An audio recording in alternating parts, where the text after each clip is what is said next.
Good evening all of you dear students. तो आइए आज के टॉपिक पे हम लोग बात करने वाले हैं what is subject and predicate. जैसा कि पिछले वीडियोस में हम लोग बात किए थे introduction of parts of sentence. तो किसी भी सेंटेंस के कितने पार्ट्स होते हैं ये इंट्रोडक्शन में हम लोग पढ़े थे।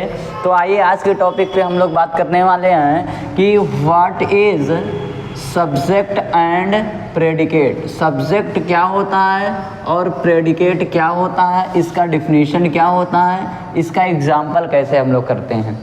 तो आप सभी को लिखा गया है, हालांकि लिखने में काफ़ी टाइम एक्सपेंडिंग हो जाता है, जिसको बचाने के लिए हम लोग जो है ऑलरेडी लिख देते हैं। ऐसे शब्द जिससे करने वाले अर्थात डोवर का बोध होता है उसे सब्जेक्ट कहा जाता है। मीन्स जिस शब्द से किसी कार्य के करने वाले का बोध होगा उसे हम लोग क्या कहते हैं, सब्जेक्ट कहते हैं। Definition the word which denotes Dover is called subject. ऐसे शब्द जिससे किसी कार्य के करने वाले का बोध होगा उसे क्या कहेंगे, सब्जेक्ट कहेंगे।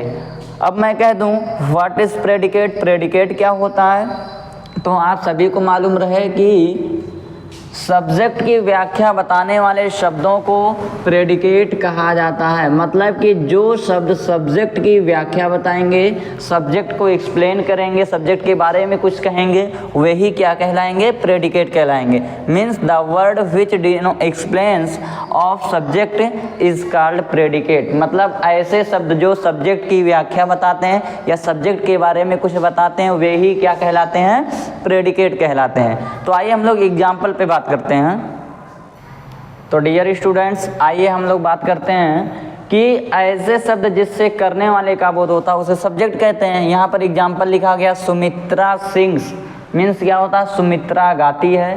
तो आप सभी को मालूम है गाने का काम कौन करती है, सुमित्रा।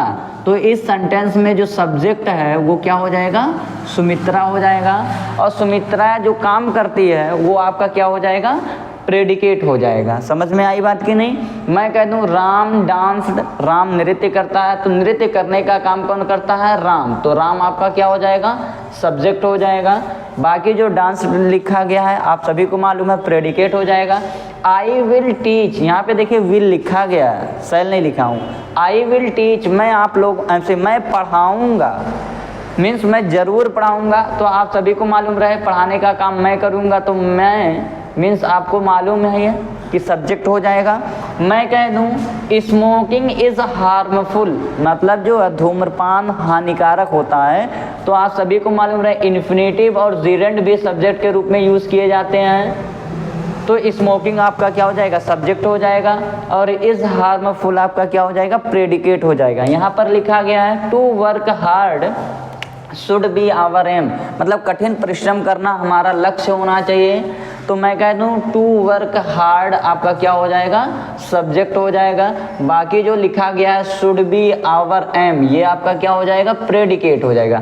क्यों, क्योंकि आप सभी को मालूम है किसी भी सेंटेंस के मुख्य रूप से दो पार्ट्स होते हैं, एक सब्जेक्ट तो दूसरा प्रेडिकेट। मैं कह दूं सुमित्रा सिंग्स में सुमित्रा सब्जेक्ट हो गया तो सिंग्स आपका क्या हो जाएगा, सॉरी फ्रेंड्स। तो आप सभी को मालूम रहे सिंग्स आपका क्या हो जाएगा, प्रेडिकेट। मैं कह दूं राम डांस्ड में राम सब्जेक्ट है तो डांस्ड आपका क्या हो जाएगा, प्रेडिकेट। मैं कह दूं आई विल टीच, तो आई अगर सब्जेक्ट है तो विल टीच आपका क्या हो जाएगा, प्रेडिकेट। मैं कह दूं स्मोकिंग इज़ हार्मफुल, स्मोकिंग आपका सब्जेक्ट हो गया तो इज़ हार्मफुल आपका क्या हो जाएगा, प्रेडिकेट। आप सभी को मालूम है यहाँ पर लिखा गया to work hard should be our aim, मतलब कठिन परिश्रम करना हमारा लक्ष्य होना चाहिए।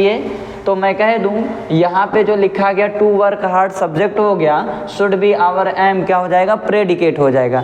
तो आप सभी को बताया जा चुका है कि किसी भी सेंटेंस के मुख्य रूप से दो पार्ट्स होते हैं, एक सब्जेक्ट तो दूसरा आपका क्या होता है, प्रेडिकेट। सब्जेक्ट किसे कहते हैं डिफिनीशन के साथ में बताया जा चुका है, इंग्लिश डिफिनीशन के साथ में भी बताया जा चुका है। प्रेडिकेट किसे कहते हैं, हिंदी इंग्लिश दोनों डिफिनीशन बताया गया है, एग्जाम्पल भी बताया गया है। तो इधर हम लोग दो सेंटेंसेस लिखते हैं जिसको आप सभी को बताना होगा कि सब्जेक्ट क्या और प्रेडिकेट क्या है। तो फ्रेंड्स सिंगिंग प्लीज मी एक सेंटेंस है, दूसरा सेंटेंस है to pay the taxes is our duty, तीसरा सेंटेंस है सी वेप्ट, चौथा सेंटेंस है Sohan is a good boy. तो इन सभी सेंटेंस को आप सभी को कमेंट बॉक्स में ज़रूर कमेंट करके बताना है कि इसमें सब्जेक्ट क्या है और प्रेडिकेट क्या है।